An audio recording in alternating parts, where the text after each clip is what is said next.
Hello, I'm Tony DeMaria, the editor of JACC, here with Inside JACC. And for this program, it's really a pleasure to be sitting here with Chris O'Connor, who's well known to everyone from Duke University, because Chris O'Connor has just been appointed the editor-in-chief of our new journal, JACC Heart Failure.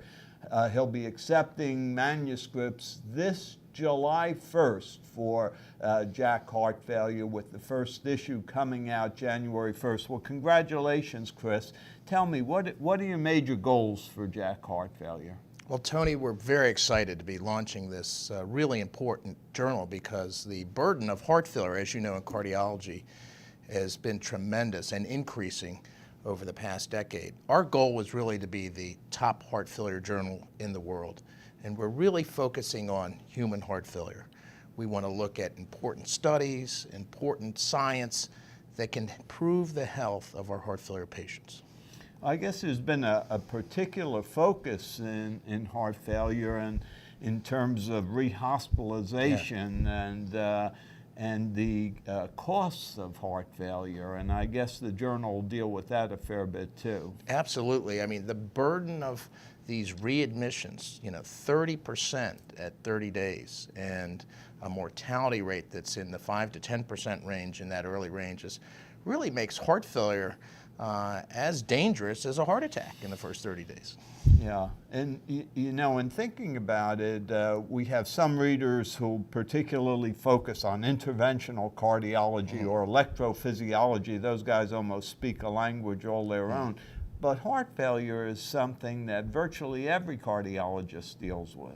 And more so, Tony. I mean, if you talk to our interventionalists, I mean, they're not doing single vessel disease, normal EF anymore. It's patients with heart failure, with complicated coronary disease, and EP, of course, is all heart failure.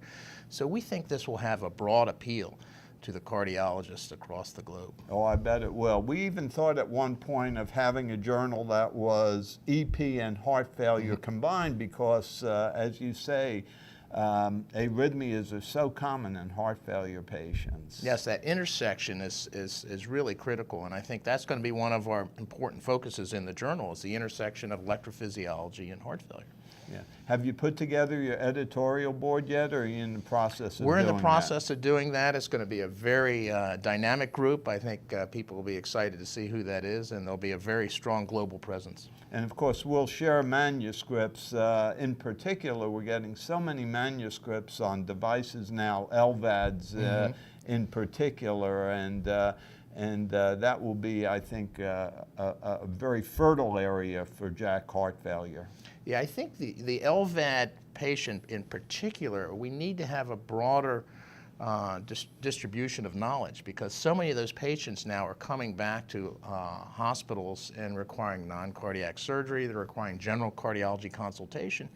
And many people just don't have that knowledge base that I think the journal could provide. Yeah, and of course they need a lot of imaging, and yes, we don't want to forget about that. No, imaging is going to be a critical area that we hope to get some exciting work into the journal.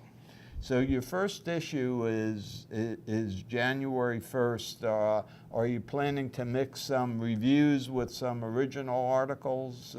Yes, I think the combination of reviews, original articles, maybe case report, not case report, but a clinical case that might be involved for discussion. We want to make it exciting and appealing to the people taking care of heart failure patients. Yeah, I'm sure it will be. There's just no question that we're delighted at JACC to have given birth to yet another journal. We did it with imaging, we did it with interventions, and now heart failure, clearly a topic that will appeal to most of our cardiologists. For Inside JACC, I'm Tony DeMaria.